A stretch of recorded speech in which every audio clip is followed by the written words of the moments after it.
Good morning students, मैं माधवेंद्र त्रिपाठी आप सभी का अपने यूट्यूब चैनल पे स्वागत करता हूं। आशा करता हूं आप सभी बहुत अच्छे होंगे। इसके पहले तक हमने मॉडर्न हिस्ट्री के एक ब्रीफ रिव्यू को डिस्कस किया था। आगे आज हम इंट्रोडक्शन करेंगे कि इस टाइम पीरियड के कौन कौन से सोर्सेज हैं जिसके थ्रू हमको इस पीरियड के बारे में जानकारी क्या है मिलती दिखी दिया। The source of history for modern period of Indian history are different from those of earlier periods, है ना।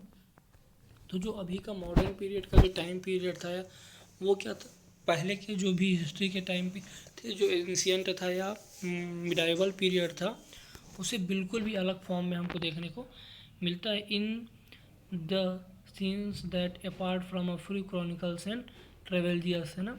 तो इस समय है ना क्या है, कुछ है ना डॉक्यूमेंट्स या कुछ यात्रियों के विवरण से है ना क्या होता है, इस पीरियड के बारे में जानकारी मिलता है। Most of the sources were not specially written as organized document about what actually happened and why in the concentrated period, है ना। लेकिन है ना जो ट्रेवलर्स थे, क्रॉनिकल्स थे, उनके थ्रू तो मिलता है, लेकिन कोई ऐसा सोर्स हमको नहीं मिलता है जो रिटर्न हो या ऑर्गेनाइज्ड डॉक्यूमेंट में हो, जिससे हम एक्चुअली है ना इस पीरियड के बारे में क्या है जान पाए। A large amount of information has to be collected from government document, newspaper, proclamation, pamphlets, art work and construction activities. और ज़्यादातर जो इन्फॉर्मेशन थी वो कहाँ से मिलती थी, जो गवर्नमेंट के डॉक्यूमेंट होते थे, जो न्यूज़पेपर इस समय छपते थे, या इस समय जो है ना घोषणा पत्र होते थे, प्रोक्लेमिनेशन या पम्पलेट्स हो गए, जो वर्कर्स थे जो आर्ट करते थे वो हो गया, या कंस्ट्रक्शन एक्टिविटी हो गया, इन सब के थ्रू है ना क्या होता था, है ना मिलता था। तो वही लिखा है, work and construction activity taken up by a variety of institution and influential individuals, है ना। तो बहुत सारे जो इंस्टीट्यूशन थे उनकी एक्टिविटी, और जो प्रभावशाली लोग थे ना, जो इन्फ्लुएंशनल इंडिविजुअल्स थे या जो लोगों को प्रभावित कर रहे थे, उनके थ्रू इस पीरियड के बारे में जानकारी मिलती है। आगे देखिए, not always prudent to bank only on the government record of British period, because often these record only project the government's view and not of those who happened to a suffering under the government extreme policies। तो जो British government थी वो क्या है, ऐसे record को क्या करती थी, लोगों के सामने पेश क्या है करती थी, जिसमें गवर्नमेंट के व्यू ज़्यादातर क्या होते थे, शामिल क्या है होते थे, है ना। और जो एक्चुअली में हो रहा है, या लोगों को जो लोगों के ऊपर जो इफ़ेक्ट पड़ रहा है, लोग के ऊपर जो इनकी पॉलिसीज़ थी जिनका बहुत ज़्यादा प्रभाव पड़ा था, उसके बारे में वो उतना ज़्यादा उसमें रिटर्न करके बताते नहीं थे। वे अधिकतर उन्हीं चीज़ों के बारे में बताते थे जो है ना ठीक है, उनको अच्छा लगे कि हाँ ये ठीक है। वही लास्ट लाइन लिखा हुआ है कि not of those who happened to be suffering under government extreme policy. तो जो गवर्नमेंट की नीतियाँ थी या जो ख़राब नीतियाँ थी लोगों के लिए, उसके बारे में वो बिल्कुल भी नहीं बताते थे। आगे दिया, the main source for the study of modern period of Indian history can be summarized as follows, है ना। तो जो मॉडर्न पीरियड है हिस्ट्री का, इसको इन 4 पार्ट में डिवाइड किया है। पहले देखिए administrative record, newspaper, magazine and pamphlets. तीसरा है सर्वे एंड लेटर्स। फोर्थ है miscellaneous, look like as caricatures painting and photographies which capture the mood of times, है ना। तो देखिए इसके बारे में आगे डिस्कस किया हुआ है डिटेल से। एडमिनिस्ट्रेटिव रिकॉर्ड, है ना। तो एडमिनिस्ट्रेटिव रिकॉर्ड मतलब प्रशासनिक, है ना, जो रिकॉर्ड था, है ना। क्या लिख रहा है, administrative record refer to all written document, है ना। तो यहाँ पर क्या होता था, हर जितने भी डॉक्यूमेंट होते थे वो रिटर्न क्या होते थे, which were maintained in the government office, है ना। तो जो गवर्नमेंट की बड़ी बड़ी ऑफिसेस होती थी वो इसको क्या करती थी, मेंटेन क्या है करती थी। The British maintained meticulous records of each and every policies, did decisions and instructions given to the people and institution concentrated, है ना। तो क्या बोल रहा है आगे देखिए, तो क्या बोल रहा है देखिए, the British maintain meticulous record, मतलब बहुत छोटे से छोटे रिकॉर्ड को क्या करते थे, नोट करके रखते थे। ईच एंड एवरी पॉलिसी, जो भी पॉलिसी बना रहे थे, टेक डिसीजंस, है ना, तो जो भवन से संबंधित दस्तावेज थे, and instructions given in the people and institutions concern, है ना। और जो भी इंस्ट्रक्शन लोगों को दिया जाता था इंस्टीट्यूशन के द्वारा, उन सभी को भी क्या करते थे ये लोग लिख करके क्या है रखते थे। These records are available in a national archives located in Delhi. और ये सभी रिकॉर्ड आपको कहाँ नेशनल अचीवर्स जो दिल्ली में है वहाँ पे मिलेगा। Apart from the some relevant recorded maintain by local rulers can be also be found in a official institution at a regional level. इसके अलावा कुछ ऐसे भी रिकॉर्ड मिलेंगे जो लोकल रूलर उस समय क्या करते थे, यूज क्या है करते थे, मेंटेन करके रखते थे। और वो रिकॉर्ड भी आपको क्या है ना वहाँ पे मिलेगा, जो रीजनल लेवल में क्या है बनाया जाता था, जैसे राजा महाराजाओं के द्वारा। सेकंड देखिए क्या है, newspaper, magazine and pamphlets. The age of print that followed the innovation of printing press brought its wake a large number of English and regional newspapers, magazines, pamphlets, printing to the social, religious and political issues and biographical, autobiographical articles and process pieces, है ना। तो जब क्या हुआ है ना, printing press क्या हुआ, डेवलप हुआ, तो ये क्या हुआ है ना, जो लोग थे बहुत सारे लोग, उनको क्या जागृत किया, उनको जगाया। और इंग्लिश या रीजनल जो न्यूज़पेपर थे, मैगजीन्स थे, पम्पलेट्स थे, है ना, इसके थ्रू है ना लोगों को पता चल रहा था। और साथ में लोगों का जो सामाजिक जीवन था, जो राजनीतिक जीवन था या जो धार्मिक जीवन था, उसके इशू के बारे में पता चल रहा था ना। जो बायोग्राफिकल लोग थे, जो अपनी आत्मकथा लिखते थे लोग या अपने बारे में जो बताते थे, उसमें भी इस टाइम पीरियड के बारे में बहुत सारा वो डिस्कशन करते थे। एंड प्रोसेस पीसेस, है ना। इसके अलावा बहुत सारे है ना अलग अलग किताबों के गद्य के जो टुकड़े थे या किताब जो फटी होती थी, उसके माध्यम से भी है ना जानकारी क्या है मिलती थी, कि जो किताबें अंग्रेज़ों के बारे में गलत बताती थी उसको वो फाड़ देते थे, तो उसके टुकड़ों से भी इस टाइम पीरियड के बारे में क्या है जानकारी मिलती थी।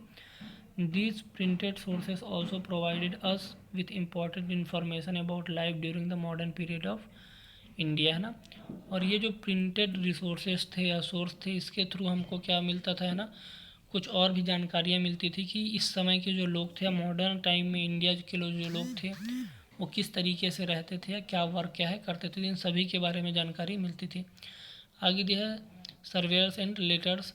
Surveyor's taken up by individuals and state institutions and the letters exchanged between a national leaders। तो जो सर्वे था एक्चुअल में वो कौन करता था, तो सर्वे लोग खुद करते थे या गवर्नमेंट के द्वारा। तो लिखा है स्टेट इंस्टीट्यूशन, है ना, तो जो गवर्नमेंट है वो खुद कराती थी। इसके अलावा letter exchange between national leaders, इसके अलावा पत्रों के थ्रू है ना एक दूसरे को जो पत्र भेजते थे उसके थ्रू भी पता चलता है। तो कौन कौन से लीडर, है ना, तो वही नाम दिया कुछ मेन लीडर का जो इस समय है ना एक्टिव थे, जिसमें Gandhi ji, Jawaharlal Nehru ji, Rabindranath Tagore, doctor Rajendra Prasad and many others. और इसके अलावा भी बहुत सारे क्या थे आपको लीडर्स क्या है ना। तो जो लीडर्स थे ना वो क्या करते थे, जो भी है ना लिखा है furnace important details about the situation, तो जो भी सिचुएशन इस टाइम पीरियड में थी उसके बारे में क्या करते थे, लेटर्स के थ्रू क्या है बताते थे। ये जो पर्सनैलिटी थी इनका काम ही था कि जो भी इवेंट हो रहे हैं, जो भी डिसीजन हो रहे हैं या क्या सिचुएशन देश में है, इन सब को क्या करना, इन सब से लोगों को अवगत कराना। और साथ में जो लीडर्स थे, क्योंकि एक लीडर एक ही जगह होता था, अलग अलग जगह तो एक टाइम पे पहुंच नहीं सकता था, तो अलग अलग एरिया के बारे में ये जो लीडर्स थे ये लेटर के थ्रू क्या करते थे, बताते थे कि यहाँ पर क्या कंडीशन है।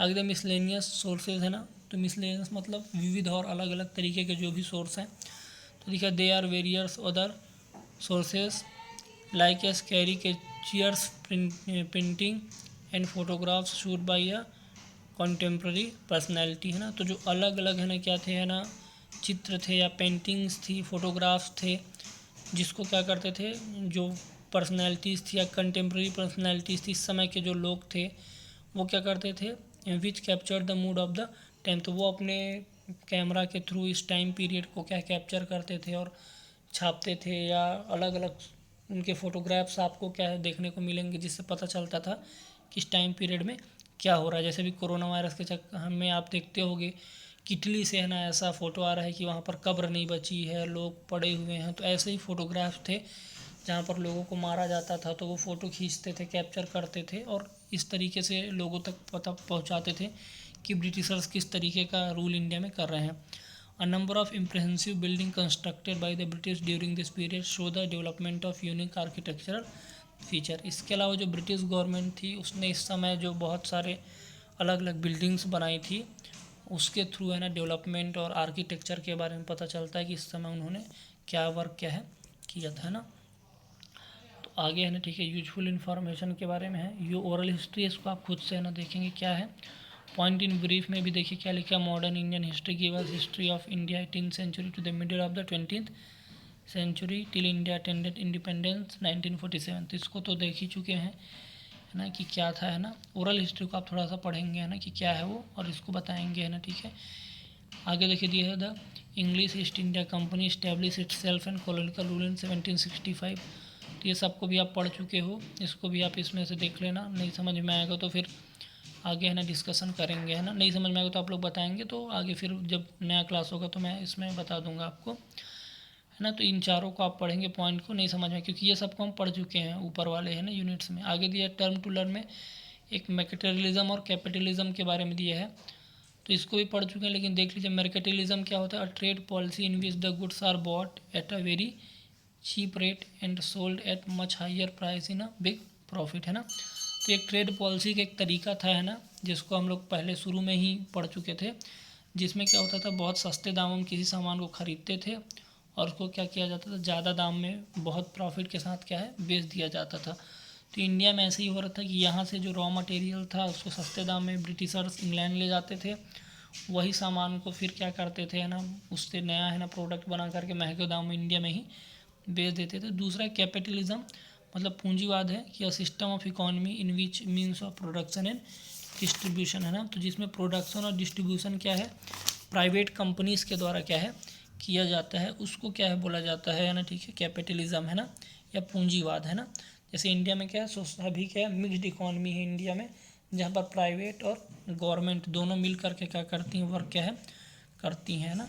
लेकिन एक ये पॉलिसी है कैपिटलिज्म की, जिसमें क्या होता है सिर्फ प्राइवेट कंपनीज क्या है वर्क करती हैं। जैसे अमेरिका में देखिए बहुत सारे लोग मर गए, क्योंकि अमेरिका ने लॉकडाउन सही तरीके से नहीं किया, क्योंकि वो क्या है कैपिटलिज्म देश है, पूंजीवादी देश है, उनको पैसे से ज़्यादा प्यार है, वो सिर्फ पैसा बनाना क्या है जानते हैं ना।